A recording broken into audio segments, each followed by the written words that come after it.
Ration బియ్యం తినలేని వారంటూ ఎవరూ ఉండరు. ప్రతి ఒక్కళ్ళు ఏదో సందర్భంలో తినే ఉంటారు.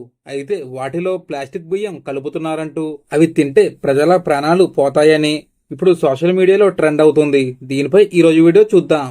ఫ్రెండ్స్, ఈ వీడియో చూసే ముందు మీరు ఎంతో మందికి లైక్ చేసి ఉంటారు.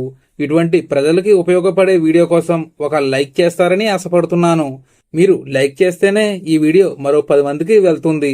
ఈ వీడియో ఎవరికైనా ఉపయోగపడుతుంది అని మీకు అనిపిస్తే ప్లీజ్ లైక్ చేయండి. మీకోసం ఛానల్ని సబ్స్క్రైబ్ చేసుకోండి. ఇంకా ఏమాత్రం లేట్ చేయకుండా వీడియోలోకి వెళ్దాం. రేషన్ బియ్యం నీటిలో తేలడంతో అందులో ప్లాస్టిక్ బియ్యం కలుపుతున్నారంటూ ప్రజలు సందేహం వ్యక్తం చేస్తున్నారు. అయితే ఇవి ప్లాస్టిక్ బియ్యం కాదని, ఫోర్టిఫైడ్ బియ్యం అని అధికారులు చెబుతున్నారు. ఇందులో శరీరానికి కావలసిన iron, zinc, folic acids, vitamin B12 ఉంటాయని, ప్లాస్టిక్ బియ్యం అనుకుని పారేయొద్దని సూచిస్తున్నారు.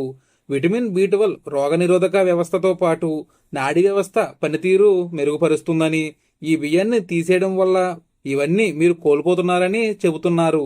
కాబట్టి వాటిని తీసేయకండి. వాటితోటే అన్నం వండుకుని తినండి. వాటి వల్ల ఎటువంటి ప్రమాదం ఉండదు. Thank you for watching.